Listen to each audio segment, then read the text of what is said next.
WisconsinEye's Campaign 2024 programming is sponsored by Wisconsin Counties Association, Nicolet National Bank, Wisconsin Hospital Association, Operating Engineers Local 139, the Wisconsin Realtors Association, the Wisconsin Laborers District Council, and North Central State's Regional Council of Carpenters. To support programs like this, please consider a tax-deductible donation at wiseye.org/donate or by texting WisCI to 44321.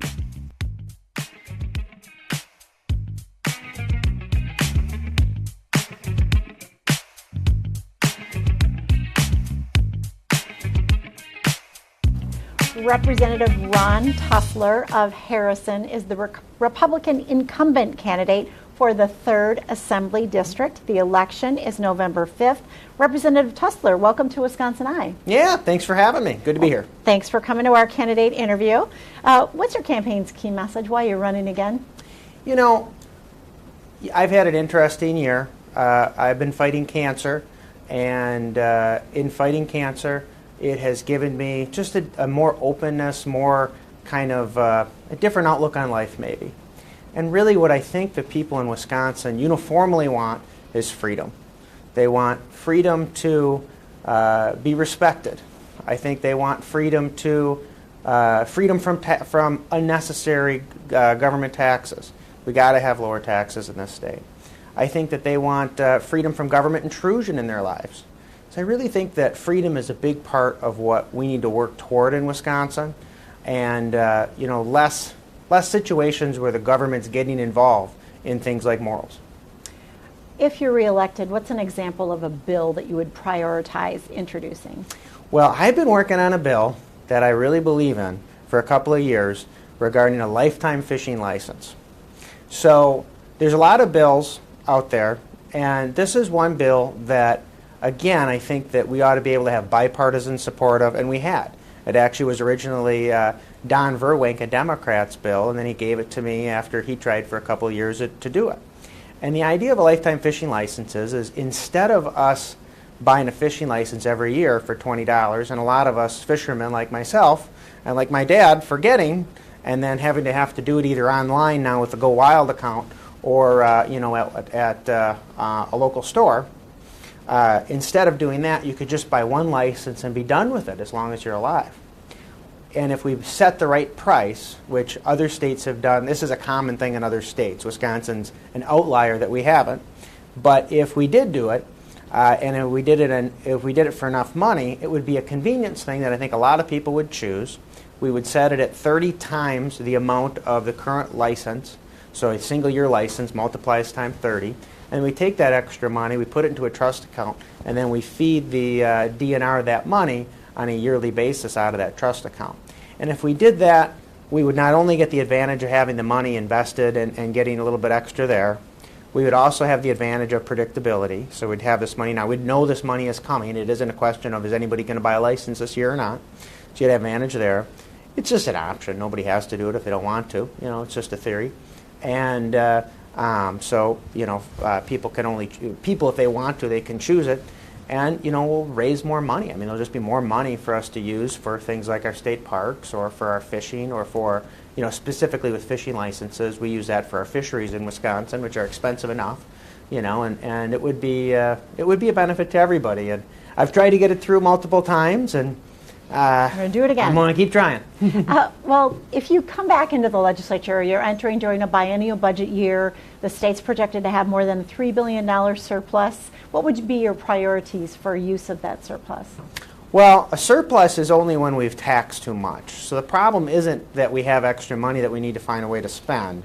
The problem is that we took money from people that had good uses for that money, and now we should be giving it back to them. So to me, a tax cut would be a good idea. Across the board?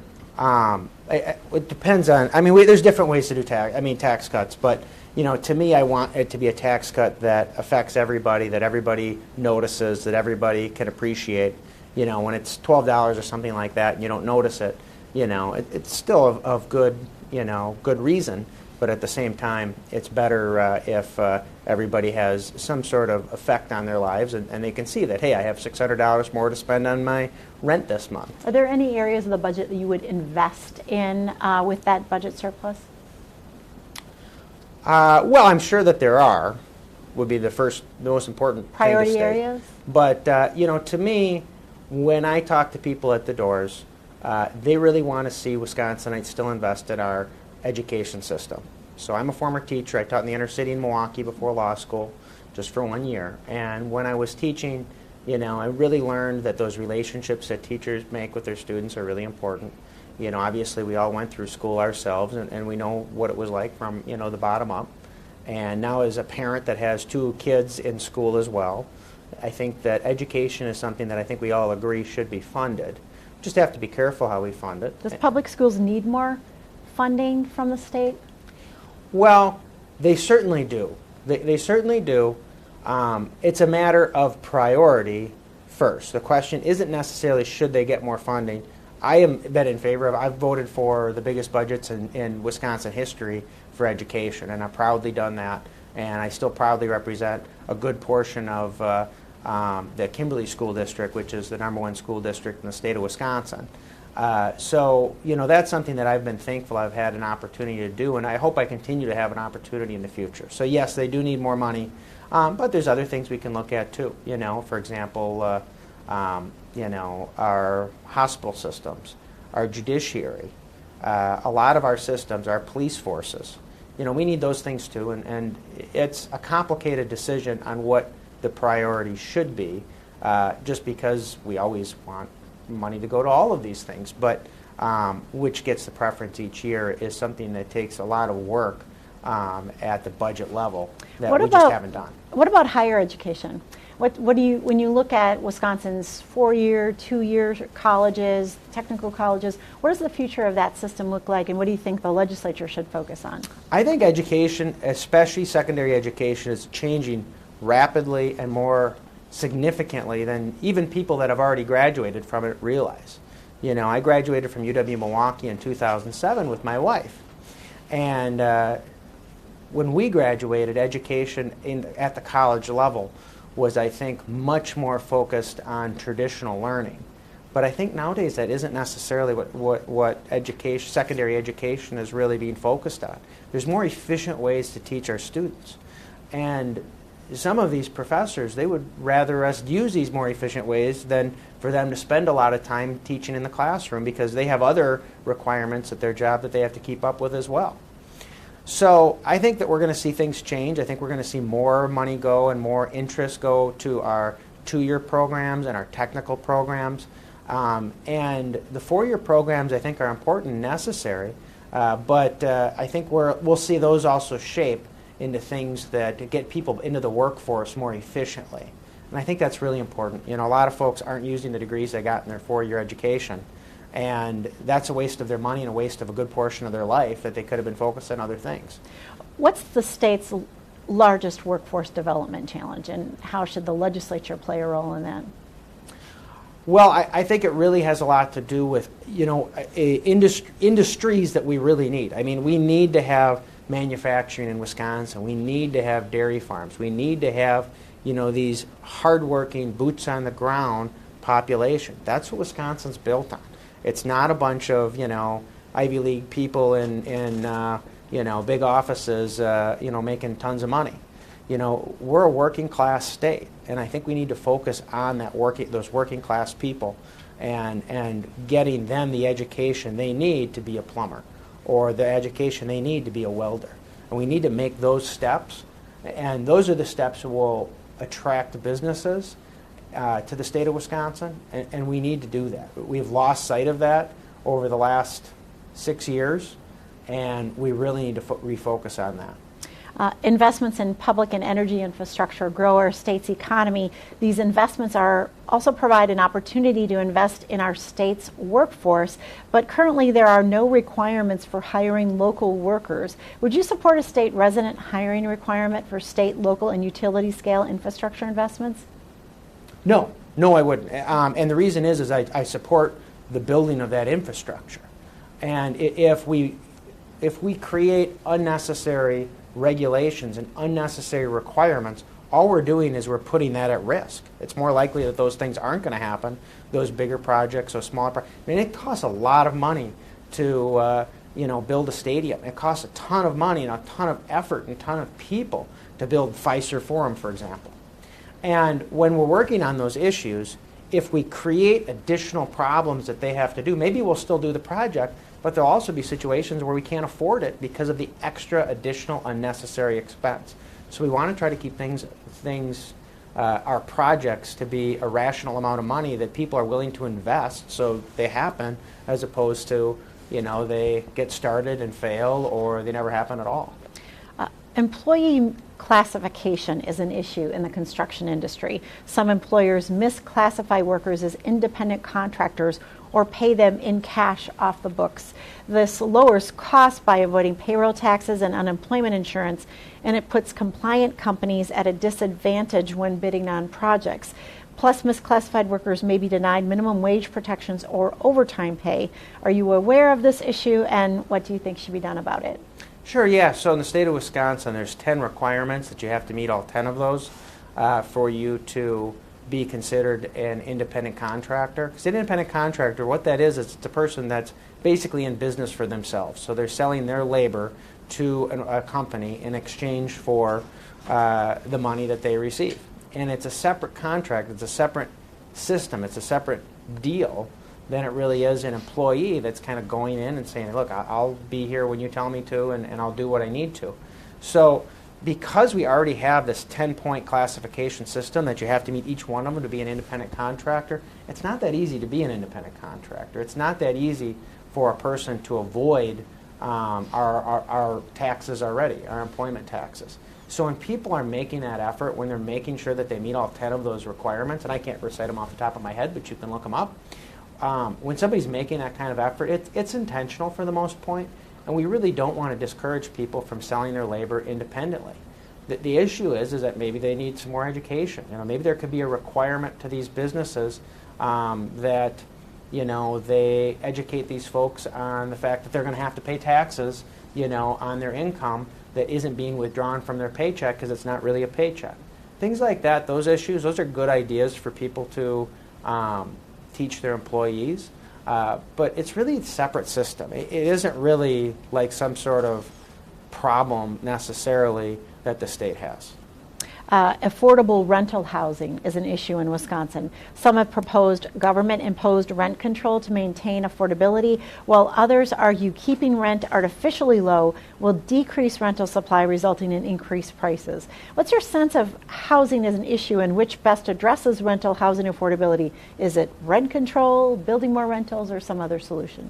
Well, so a couple of issues with that. First is we need to encourage not just building new projects, but rehabilitating current housing. So a lot of our housing isn't housing anybody or isn't housing what it could house. We have this capacity, this unused capacity, because we've made it difficult to rehab homes. The second thing regarding that is we have a problem with the codes. The codes that our cities are requiring these projects to be done are getting in the way of the projects being done. It's very common for someone to start a project and not finish it because they started the project, they were under the impression they were under code, they figured out code was more complicated or more difficult than they thought it was going to be, they realized that it was going to be 3 times more expensive for them to do the project, they abandon the project, and then the property doesn't get rehabilitated. Does the state have a role here then? Yeah, so the municipalities pick our codes, but they have there's standardized codes that are recommended, and the newest standardized code is too restrictive. That's not being done, as far as I'm aware. I could be wrong about this, but it's my belief that this isn't necessarily from the state level, that these are basically recommended codes, and the municipalities have an individual decision on whether they're going to or not. There's always a good reason for a code. There's always a reason that we're trying to keep the property safer. But at some point it becomes inefficient. You can't just think of everything you can possibly do to make a property safe. At some point we'll be using bubble wrap for wallpaper because we're too worried somebody will run into a wall. I mean, there's just a certain level of inefficiency that you eventually get to. And we're there and we're past that, and it's becoming inefficient to rehab homes, and that's the reason why. But you really don't want to do rent control. Rent control is something that there's really good examples of how that didn't work in New York City, and there's really good examples of other places where that's a failure. It's a bad idea. It's something that no one should really believe in. Not necessarily because they don't want to help people or because that's the reason that they're doing it. It's a good intention. But the problem is it's uneducated. They don't know why they don't know that this is already something that's been tried and failed. When you do a rent control like that, you're just going to have you're going to put the landowner in a position where they can never improve the property, and the place goes absolutely to the point where people shouldn't be living in it because no money can be invested because it's not rational or efficient. Let's move on to healthcare for a little bit. Medical systems are facing numerous headwinds in the form of inflation, workforce development, and issues around Medicare and Medicaid reimbursement, resulting in fewer services and even the closure of a hospital system in western Wisconsin. What would you do to preserve access to care and prevent future closures? Well, one of the most important, so that's, again, kind of a mixed up question in that, if we adopted the Medicare, if we expanded Medicare, that isn't going to help the hospitals. It's going to hurt the hospitals. That's why the hospital associations are against that and not for it. But with the hospital association, that communicates with us on behalf of the hospitals, what they say is basically, it's their reimbursement rates that are the problem. If you go down to Medicare, which is the lowest reimbursement rate they accept because they generally have to, that's the lowest they possibly could get. What they need to do is they need to get more and more money, basically, out of these reimbursement rates. Do you support increasing Medicaid rates for hospitals? Again, that's a little bit mixed up.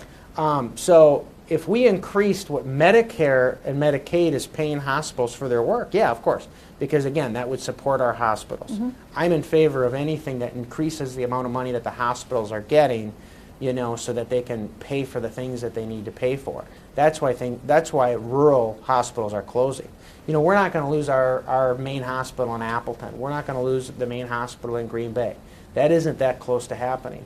But the hospital, services in Brillion, Wisconsin, the hospital services that are in rural Wisconsin, we really need access. I mean, if you think about living in some of the areas of northern Wisconsin where you have over an hour drive to the closest urgent care, that's intimidating. If you had a heart attack, you have an hour drive, that's going to be very difficult for you to do.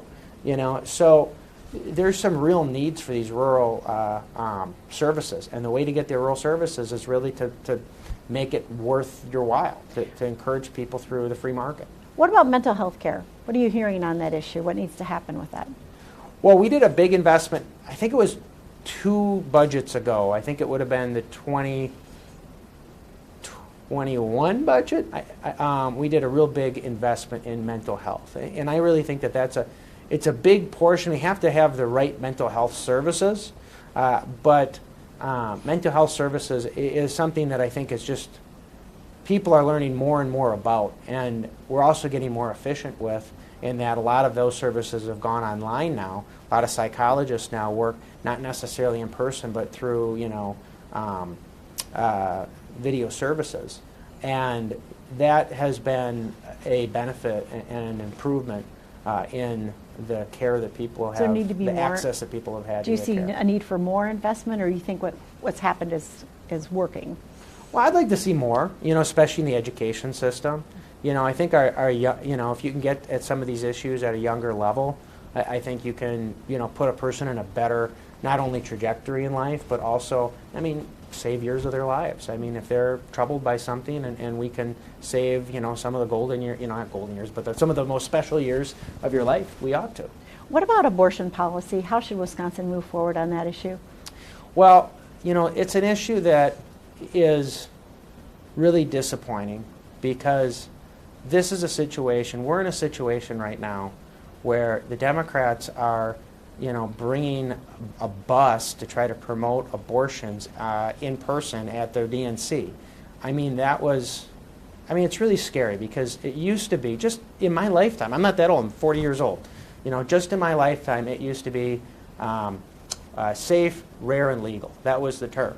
And then it was, viability. We're talking about once a baby becomes viable.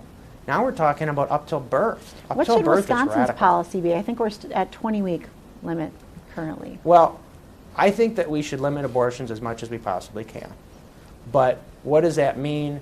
You know, where is the place for that? You know, I mean, last year, for example, I voted in favor of Ron Johnson's idea, and that was A to have a referendum? statewide referendum. You still support that idea? I still support that idea, absolutely. Wherever You know. the voters land. Yeah, well, the referendum would be a specific question, is this where you want to land, and then they'd vote yes or no. It isn't more broad like that. So. Transportation. What are the pressing transportation needs in your district, and how important is it that these needs are addressed and for the state to keep on schedule with the reconstruction of our aging interstates and significant corridors of commerce? Yeah, so I mean, first off, rural roads certainly need more investment. It's one of these issues that, you know, every year we think we're doing enough, and every year we find out we should be doing more. But really what's bothering people right now are gas prices. And it was actually something that I was able to work on last year. So there was a pipeline that went from Milwaukee to Green Bay, and that pipeline was really valuable to gas prices here because it was the most efficient way to get oil, or basically gasoline, up to northeastern Wisconsin. And unfortunately, that pipeline needed repairs. The Biden administration wouldn't allow those repairs to be made. And as a result, we were driving the gasoline up to northeast Wisconsin, which is a terrible idea for multiple reasons. You know, you're filling your roads up, damage to the roads, we're wasting gasoline driving it, takes a ton of people to do it, horrible way to do it. So U.S. Venture, you know, who's the lead on this, they said, well, if we could just do a little pipeline from where it is in Milwaukee to the port of Milwaukee, then we can fill it on ships, which is much, much more efficient, and we'll bring it around Door County and go to Green Bay with it there, and then we'll still have to drive it from Green Bay.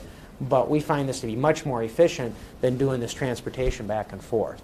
And I was able to help them to succeed at that, and we were able to get everything in line so that they could build that pipeline and lower our gas prices. So one little thing that we did at the state level that affected gas prices. What about PFAS in the environment and other water contaminants? Are they a concern in your district, and how would you propose to address it? I think that, I mean, they're a cancer-causing element that is a forever chemical. I think that that is an incredibly scary thing. It's something that nobody should look at their water and have to say, I'm not sure that I don't have PFAS in it. So to me, I think it's a really important issue. It's an issue that when I was on environment, on the environmental committee, I was able to vote in favor of us doing more restrictions on PFAS and spending money, real money, to try to eliminate PFAS. It's most notably present up in northeastern eastern Wisconsin, up in like that Marinette area. There was a company that was making firefighting foam for a long time, and that's where that issue came from. But to me, I think that it's a good place for us to come together and agree that we should spend some money to try to get, you know, to try to do what we can to mitigate it. That's really all you can do with a forever chemical like this, is to spread it out, you know. We have two final questions here. How would you describe the leading differences between you and your opponent? Well, I haven't met him yet, but I just want him to know that I appreciate the fact that he's running for office. I think that's really admirable. I wish him the very best, and you know, if he'd ever like to give me a call or something like that, we can just chit-chat. I'd be happy to help him any way I can, and vice versa. Maybe he runs into some issues that he could tell me about. But the difference probably would be just kind of who we are. I mean, I have a law firm. My family has been in the Fox Valley area for a very long time. We had the first car dealership in Appleton, Tusler, Pontiac. We had an insurance company called Secura. You know, I went to law school, and then after law school, you know, ran for office, and I have 8 years of experience doing this now. I hope to make it 10. And you know, I think about my great-grandfather's legacy, Gordon Buboltz, who was a big part of Wisconsin's environmental history and our ability to set aside state parks. So, you know, I have those connections. I think that I have a different education, but there's some values to some of the things in his background as well, and I respect those things and admire them. Final question: if you're reelected and you could use a magic wand in the state capitol on one issue that brings all parties together, what would that issue be? We should totally do a flat tax.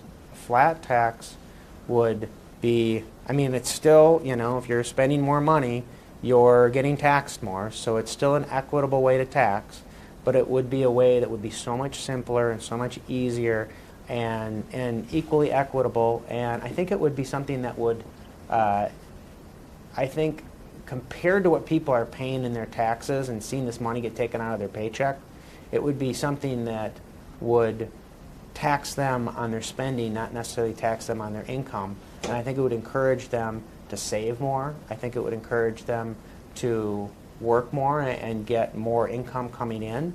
And really, our prices in Wisconsin have always been pretty reasonable. We do better than the rest of the country practically on cost of living.